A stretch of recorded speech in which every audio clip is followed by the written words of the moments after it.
Did you know that the Bible presents the God of Israel as presiding over a council of other gods?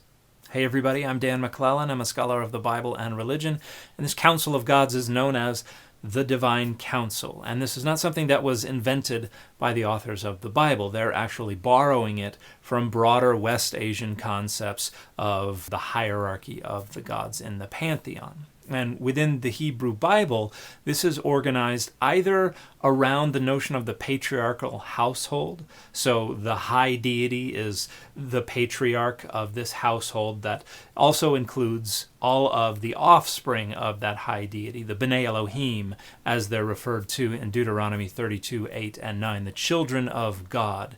And then there are also servile deities underneath them, and this would be the Malachim, the angels. These are servile messenger deities.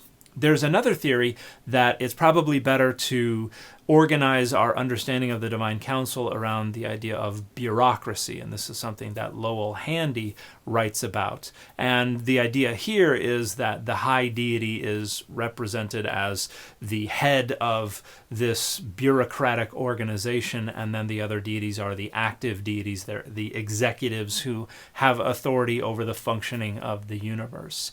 And the Divine Council is not something that someone just made up and imposed upon the Bible.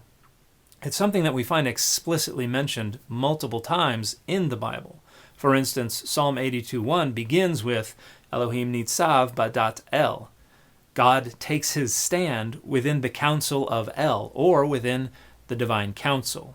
And interestingly, the ancient Greek translation of this passage, the Septuagint's rendering, refers to the synagogue theon, or the synagogue of gods. And Psalm 82 is precisely about God addressing the Divine Council, which comprises the various patron deities of the different nations of the earth. And so if we go back to Deuteronomy 32, 8 and 9, this is what it's talking about when it says, Elyon, the Most High, distributed the nations according to the number of the Bnei Elohim, the children of God. Elyon gives each deity their own nation, and as the patron deity of a nation, they have a seat on the Divine Council, which deliberates the functioning of the cosmos and the earth. And so we have this also in Genesis 1:26, when God says, "Let us make man in our image according to our likeness."